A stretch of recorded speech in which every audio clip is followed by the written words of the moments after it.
Christian network அனைவரையும் ஆண்டவராக இயேசு கிறிஸ்துவின் நாமத்தில் வாழ்த்துகிறோம். நைஜீரியாவில் குருத்தோலை ஞாயிறு அன்று கிறிஸ்தவர்களை அங்குள்ள தீவிரவாதிகள் கொண்டு குவித்துள்ளார்கள். அது மட்டுமல்லாமல் சிரியாவிலும் கிறிஸ்தவர்கள் மீது மிகப்பெரிய அளவிலான தாக்குதல்கள் நடைபெற்றுள்ளது. ஒரு சில காட்சிகள் எல்லாம் பார்க்க முடிந்தது. மிகவும் கொடூரமாக உள்ளது. அதை பற்றி மிக முக்கியமான தகவல்களை பார்க்க இருக்கிறோம். அது மட்டுமல்லாமல் இந்த இஸ்ரேல் ஈரான் போர்ல ஒரு சில மிக முக்கியமான காரியங்கள் நடைபெற்றுள்ளது. குறிப்பாக ஈரான் அமெரிக்கா பேஸை குறிவைத்து குவைத்தில் நடத்திய ஒரு தாக்குதலில் நம்முடைய தமிழ்நாட்டை சார்ந்த ஒரு சகோதரன் உயிரிழந்துள்ளார். அந்த செய்திகளும் தற்போது பெரும் பரபரப்பாக மாறியுள்ளது. இது மட்டுமல்லாமல் மேலும் பல மிக முக்கியமான தகவல்கள் இருக்கிறது. இந்த தகவல்கள் எல்லாம் தான் இந்த வீடியோவில் பார்க்க இருக்கிறோம். இந்த காணொலியை ஒரு ஜெப குறிப்பிற்காக உங்கள் நண்பர்களுக்கும் பகிர்ந்து கொள்ளுங்கள். வாங்க வீடியோக்குள்ள போலாம்.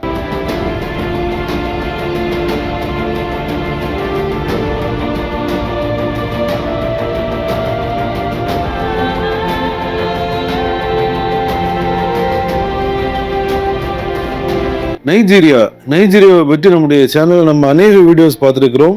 குறிப்பாக அங்கு போகோ ஹராம், ஃபுலானி மிலிட்டன்ஸ் போன்ற தீவிரவாத அமைப்புகள் வேண்டுமென்றே கிறிஸ்தவர்கள் இருக்கும் பகுதிகளில் சென்று அங்குள்ள கிறிஸ்தவர்களை படுகொலை செய்யும் காட்சிகள் நம்ம பார்த்திருக்கிறோம். உலகளவில் பெரும் பரபரப்பை ஏற்படுத்திய சம்பவங்களையும் நாம் கேள்விப்பட்டிருக்கிறோம். இந்த வகையில தற்போது உலகெங்கிலும் கிறிஸ்துவின் பாடு, மரணம், உயிர்த்தெழுதல் இதை பற்றிய தியான கூடுகைகள், இதை பற்றிய காரியங்கள் நடைபெற்றுக் கொண்டிருக்கக்கூடிய இந்த சமயத்துல நைஜீரியாவில் கடந்த ஞாயிற்றுக்கிழமை, அதாவது உலகெங்கிலும் பாம் சண்டே, குருத்தோலை ஞாயிறாக கடைபிடிக்கப்பட்டது. இந்த குருத்தோலை ஞாயிறன்று நைஜீரியாவின் பிளேட்டிவ் மாநிலத்தில் உள்ள ஒரு குறிப்பிட்ட பகுதியில் கிறிஸ்தவர்கள் மற்றும் மற்ற மக்கள் கூடியிருந்த ஒரு இடத்தில் பயங்கர ஆயுதங்களை ஏந்திய ஒரு தீவிரவாத கும்பல் வந்திருக்காங்க. அந்த கும்பல் அங்குள்ள மக்களை கண்மூடித்தனமாக தாக்கியுள்ளார்கள்.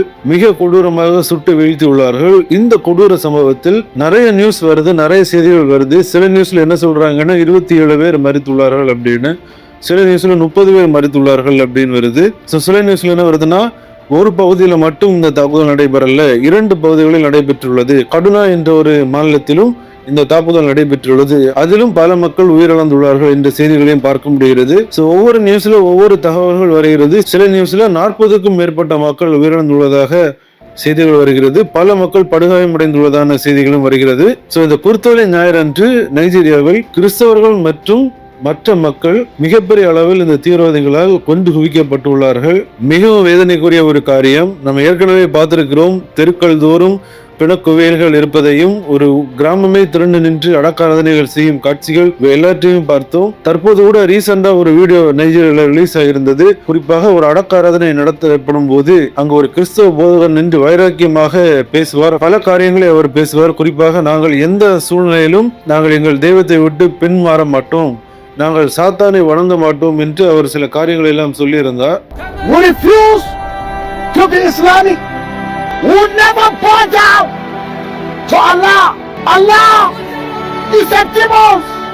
That is why when Allah wants to suck blood, He tells His members, chant Allah Akbar.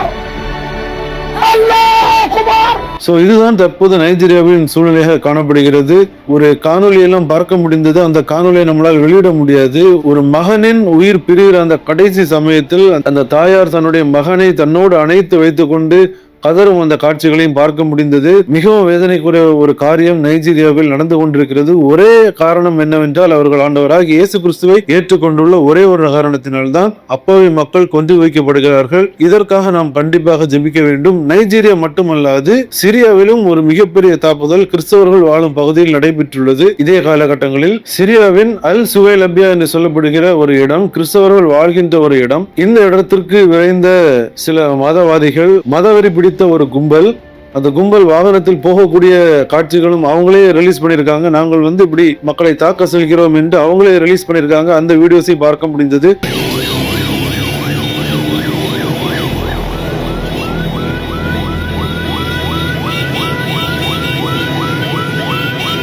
அது மட்டுமல்லாமல் கிறிஸ்தவ கிராமங்கள், கிறிஸ்தவர்களின் கடைகளில் சென்று தாக்குதல் நடத்தியிருக்கிறாங்க. மேலும் சில நியூஸ் என்ன வருதுன்னா அங்குள்ள கிறிஸ்தவ பெண்கள் மீது தவறான ரீதியில் நடந்து கொள்வதற்காக அவர்கள் அங்கு முயற்சித்த போது அங்குள்ள வாலிபர்கள், கிறிஸ்தவ வாலிபர்கள் அவர்களை தடுத்து விரட்டியதான ஒரு சில செய்திகளும் தற்போது சமூக வலைதளங்களில் வந்து கொண்டிருக்கிறது.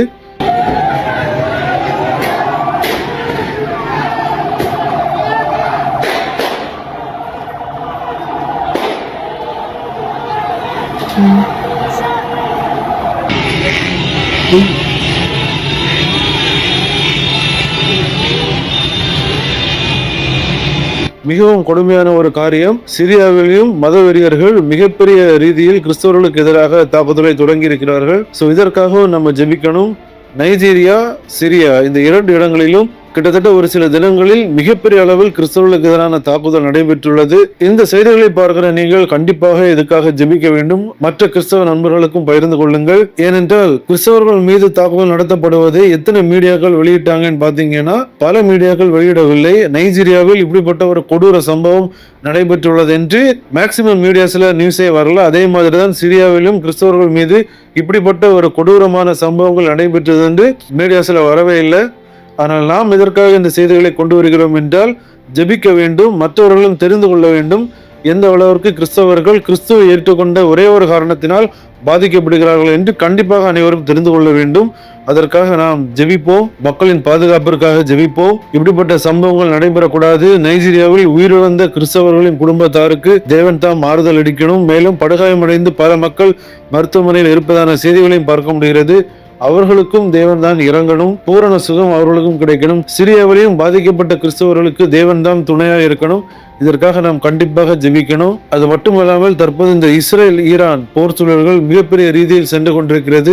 இதில் குவைத் நாட்டின் மீது நடத்தப்பட்ட ஒரு தாக்குதல், அதாவது குவைத் நாட்டில் அமைந்துள்ள அமெரிக்காவின் பேஸை இலக்காக வைத்து ஈரான் நடத்திய ஒரு தாக்குதலில் நம்முடைய தமிழ்நாட்டை சார்ந்த ஒரு சகோதரர் 37 வயதான சந்தன செல்வம் என்ற ஒரு சகோதரர் அவர் உயிரிழந்துள்ளார். அவரின் மனைவி கதறக்கூடிய காட்சிகளும் வெளியாகி உள்ளது. பெரும் அதிர்ச்சியையும் பெரும் சோகத்தையும் ஏற்படுத்தி உள்ளது. போர் நடக்கிறதுனால அந்த குண்டு எடுத்து தீராந்த இருந்து அது பக்கத்துல அமெரிக்கன் மிலிட்டரி இருக்கிறதுனால அதுல போட்டது எப்படி வேலை பார்க்கறதும் ரெண்டும் பக்கம் இருக்கிறதுனால அதுல அது வேலை பார்த்ததுல வெட்டு மாதிரி லேசால அடி வெட்டுருக்கு. நாங்க ஹாஸ்பிட்டல்ல வச்சிருக்கோங்க சொல்லிட்டு வச்சுட்டாங்க. நான் அதோட அழுவமே டக்குன்னு கட் பண்ணிட்டாங்க. மறுபடியும் போன் பண்ணி அவங்க போனை எடுக்கவே இல்லை. அப்புறம் கொஞ்ச நேரம் கழிச்சுட்டு இறந்து போயிட்டாங்கன்னு தெரியும்.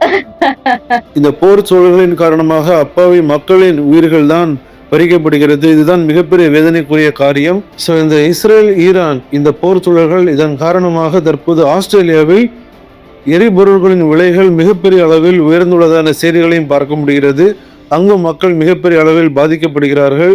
அங்குள்ள மக்களின் அன்றாட தேவைகள் சந்திக்கப்படும்படியாகவும் நாம் ஜெபிக்க வேண்டியது அவசியமாக இருக்கிறது. இதில் ஒரு மிக முக்கியமான காரியம் என்னவென்றால் ஈரானில் உள்ள கடற்படை தளபதி இவர் கொல்லப்பட்டதாக இஸ்ரேல் அறிவித்திருந்தார்கள். இஸ்ரேலின் தாக்குதலை அலி ரிசா டங்ஸே என்று சொல்லப்படுகிற அந்த தளபதி அவர்கள் கொல்லப்பட்டு விட்டதாக இஸ்ரேல் தெரிவித்திருந்தாங்க. ஆனால் ஈரான் அதை மறுத்து வந்தது. இந்நிலையில் தற்போது ஈரான் அவர் உயிரிழந்துள்ளது உண்மைதான் என்று அந்த செய்தி அவர்கள் உறுதிப்படுத்தி இருக்கிறார்கள். இந்த போரில் இஸ்ரேல் ஈரானின் மிக முக்கியமான தலைகளை குறிவைத்து வேட்டையாடி வருகிறது. இந்த போர் நிற்பதை போன்று தெரியவில்லை. அடுத்தடுத்த ரீதியில் இந்த போர் விஸ்தாரமாகி கொண்டு வருகிறது. அமெரிக்காவும் கிட்டத்தட்ட ஆயிரக்கணக்கான தன்னுடைய படைகளை ஈரானை நோக்கி நகர்த்துவதான செய்திகளை பார்க்க முடிகிறது. மேலும் கார்க் ஐலண்ட் என்று சொல்லப்படுகிற அந்த பகுதியை கைப்பற்றுவதற்காக ட்ரம்ப் அவர்கள் முனைப்பு காட்டுவதையும் நம்மளால் பார்க்க முடிகிறது. மேலும் நேற்றைய தினம் நம்ம பார்த்த ஒரு செய்தியில் அமெரிக்க அதிபரான ட்ரம்புக்கு எதிராக ஆயிரக்கணக்கான மக்கள் நோ கிங்ஸ் புரொட்டஸ்ட் என்ற ஒரு புரொட்டஸ்ட் பண்ணியிருப்பதை நாம் பார்த்தோம்.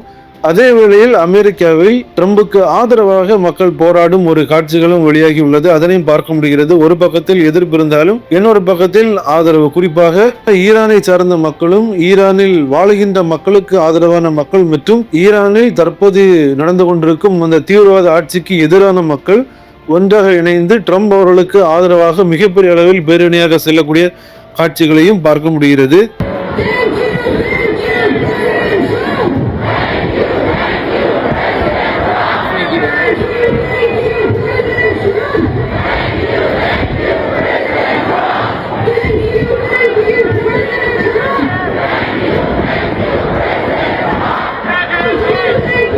தற்போது நடந்துள்ள மிக முக்கியமான காரியங்களை ஒரு அப்டேட்டாக உங்கள் முன்பாக கொண்டு வந்திருக்கிறோம்.